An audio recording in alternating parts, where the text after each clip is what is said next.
धीरे धीरे रोशनी की चमक बढ़ती जाती है और कदमों की आहट भी बढ़ती जाती है। तभी राजीव से कोई बोलता है, भैया आप। राजीव जब सामने देखता है तो पाता है राकेश अपने सभी दोस्तों श्याम और एक इंस्पेक्टर और 2 हवलदारों के साथ वहां खड़ा था और वो रोशनी आ रही थी।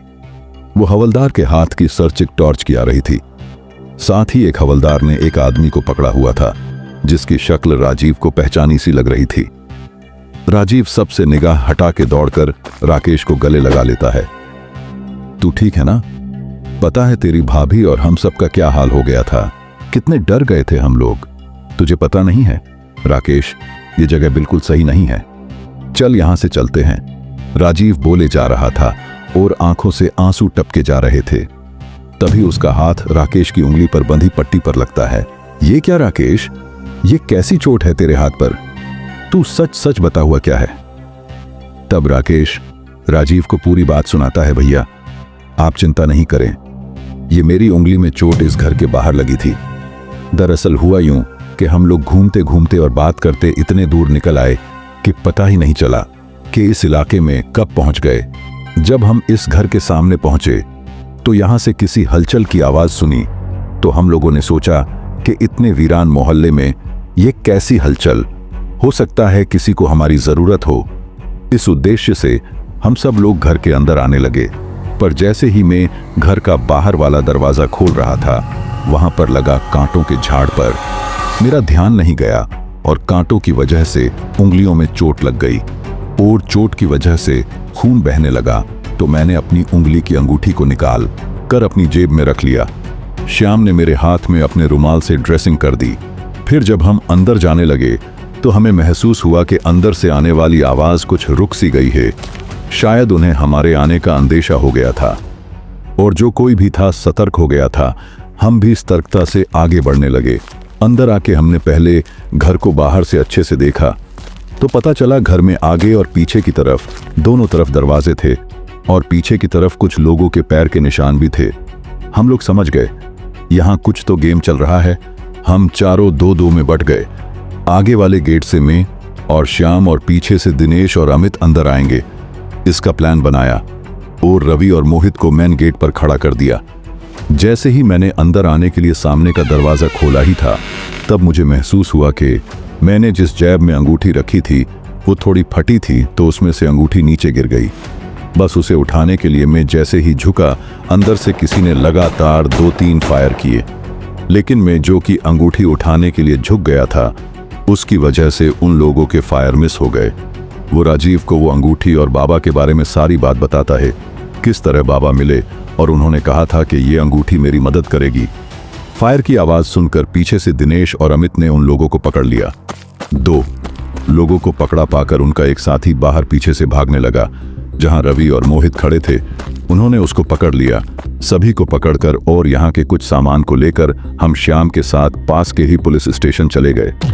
वहां से आगे की इन्वेस्टिगेशन के लिए इंस्पेक्टर विनोद सर उनमें से इस आदमी और हम लोगों के साथ आए। आप लोगों को चिंता न हो, इसलिए हमने पुलिस स्टेशन से आप लोगों को कॉल भी किया था, लेकिन आप लोग भी बिना मोबाइल के घर से निकल गए थे, तो हमने इसकी सूचना भाभी को दे दी थी। तभी इंस्पेक्टर आदिल राजीव से कहते हैं, राजीव जी, जैसे ही ये लोग हमारे पास आए, हम तुरंत इनके साथ यहाँ आ गए। हमें पहले भी सूचना मिली थी कि इस गांव में काफी सालों से कहीं ड्रग तस्करी का काम चल रहा है, लेकिन काफी इन्वेस्टिगेशन के बाद भी हम लोग उस जगह तक नहीं पहुंच पा रहे थे। आज इन लोगों की सहायता से हम लोग यहाँ तक पहुंचे हैं।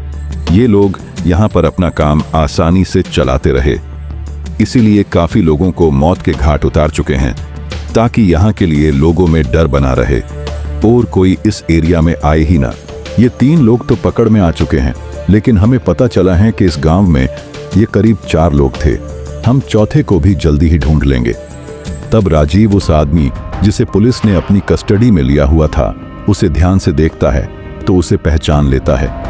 ये वही था जो तांत्रिक की शक्ल में इसके घर पर आया था और उस आत्मा के बारे इन लोगों को डरा रहा था। अब सब कुछ राजीव के सामने दूध की तरह साफ हो गया था। वह इंस्पेक्टर साहब को उसके बारे में बताता है। सर, कहीं ना कहीं मेरे बाबूजी की हत्या में भी इसी का हाथ है। मैं इसे नहीं छोड़ूंगा, इसे जान से मार दूंगा और वह उस पर टूट पड़ता है। इंस्पेक्टर साहब उसे बड़ी मुश्किल से कंट्रोल करते हैं। तभी वह व्यक्ति बोलता है कि तुम्हारे बाबूजी को मारने वालों में मैं अकेला नहीं, तुम लोग जानना चाहते हो ना, हमारी चौथा साथी कौन है? तो उंगली से इशारा करते हुए कहता है, सुनो, ये है हमारा चौथा साथी। वह रामू की तरफ इशारा करके कहता है। राजीव उस आदमी की गिरेबान पकड़कर, ये क्या बकवास कर रहा है? तूने अब एक शब्द भी मेरे दोस्त के लिए बोला तो मैं तेरी जुबान खींच लूंगा।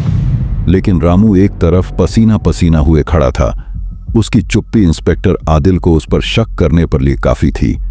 इंस्पेक्टर रामू से कहते हैं, रामू जी, अब आप अपने आप से बताएंगे या फिर हम अपने तरीके से पता करें? इस पर राजीव इंस्पेक्टर पर बरसने को होता है। तभी रामू उसे चुप करते हुए कहता है, जी सर, ये जो कुछ बोल रहा है सही बोल रहा है। सभी रामू की तरफ बड़ी हैरानी से देखने लगते हैं। ये क्या कह रहा है रामू? राजीव हैरानी के साथ रामू से पूछता है। श्याम भी अपने पिता के जवाब से चिंतित होकर कहता है, पिताजी, आप ये क्या कह रहे हैं? रामू फिर वही बात कहता है, हाँ, ये सही है, मैं ही इनका चौथा साथी हूं। वह अपनी बात को पूरा करते हुए कहता है, राजीव, जब हम खेती करते थे तो तुझे पता है ना, एक बार बाढ़ की वजह मेरी और तुम्हारी पूरी फसल खराब हो गई थी। तूने तो अपने घर का गहना बेचकर कर्जा चुका लिया था, लेकिन मेरे पास इतना गहना नहीं था और थोड़ा बहुत था उसे मैं बेचना नहीं चाहता था। मैं कुछ पैसा कमाने के लिए शहर चला गया था। वहां मेरी मुलाकात हमारे बचपन के साथी जय से हुई थी, जो बचपन में ही घर छोड़कर भाग गया था। वहां उसने अच्छा धंधा खड़ा कर लिया था। मैंने उससे कुछ समय के लिए मदद चाही तो उसने हाँ कर दिया।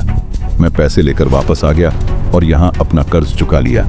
लेकिन काफी दिन बाद भी मेरे पास जय के पैसे देने के लिए व्यवस्था नहीं हो पाई, तो मैंने उससे और मोहलत मांगी, जिस पर उसने मुझसे कहा, रामू, तू पैसे जब चाहे तब दे देना, लेकिन मुझे नहीं लगता कि तू ये खेती किसानी से पैसे की व्यवस्था कर पाएगा।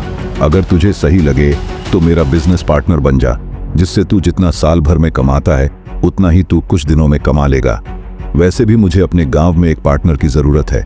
मुझे भी पैसे की जरूरत थी और मुझे काम भी अच्छा लगा, तो मैंने उसके साथ काम करने के लिए हाँ कर दिया। मैं भी तुझे इसके बारे में बताता, लेकिन उसने मुझसे एक वादा लिया था कि मैं इस काम के बारे में किसी को खास करके तुझे न बताऊं, क्योंकि तू बिना बाबूजी को बताए ये काम नहीं कर सकता था। और ये काम ड्रग तस्करी का था, जिसके लिए तेरे बाबूजी कभी नहीं मानते। इसके लिए जय ने इस मकान के मालिक और चौकीदार को भी शामिल कर लिया। क्योंकि ये घर गांव से हटकर था, तो यहाँ पर काम करने में हमें कोई दिक्कत नहीं आ रही थी। हमारा काम आसानी से चल रहा था। तभी इसकी खबर इस मकान के मालिक को चल जाती है। हमें तुरंत यहाँ से अपना बोरिया बिस्तर समेटना पड़ा, और कहीं ये काम करना आसान नहीं था। मकान मालिक इन झंझटों में पड़ना नहीं चाहता था, इसलिए उसने इस मकान को कम कीमत में ही बेचने का प्लान कर लिया, जिसकी खबर हम लोगों से पहले तुम्हें लग गई। और बाद में मकान मालिक ने तुम्हारे साथ सौदा करने के बाद हमारे साथ सौदा करने से मना कर दिया। मैंने तुम्हें मना भी किया था उस मकान को लेने के लिए, लेकिन मेरे लाख प्रयास के बाद भी तुम नहीं माने।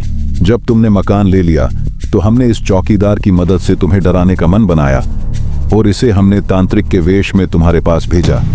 वैसे तो हमारा काम हो ही गया था, मगर आखिरी में बाबूजी ने सारे करे कराए पर पानी फेर दिया। उस रात जब तुम लोग सोने चले गए थे और बाबूजी भी सोने के लिए अपने कमरे में आ गए थे, तभी उन्होंने हमें बातें करते हुए सुन लिया था और उनके सामने सारी सच्चाई आ गई थी। हम लोगों ने उनको लाख समझाया और मैंने वादा भी किया कि बाबूजी अब हम ऐसी गलती नहीं करेंगे, लेकिन वो थे कि मानने को तैयार ही नहीं थे। उन्होंने कहा कि मैं सारे गांव के सामने तेरी हकीकत बताऊंगा। जब वो नहीं माने तो हमारे साथी में से एक ने उनके सर पर तेजी से एक वार किया, जिससे वो वहीं बेहोश हो गए। अब आगे हम लोगों को कुछ समझ में नहीं आया। आखिर में यही समझ में आया कि इनको मार देने में ही हम सब की भलाई है, और हमने ऐसा ही किया। उनको एक रस्सी से बांधकर पंखे से लटका दिया और मकान का सारा सामान इधर उधर करके नीचे आईने पर वो सब लिख दिया, जिससे तुम लोगों को ये विश्वास हो जाए कि ये सब काम उस आत्मा ही का है। ये हमारे लिए एक तीर से दो निशाने के जैसा था। रामू बोले जा रहा था, उधर राजीव अपने दोस्ती के रूप में छुपे उस दानव को सुने जा रहा था।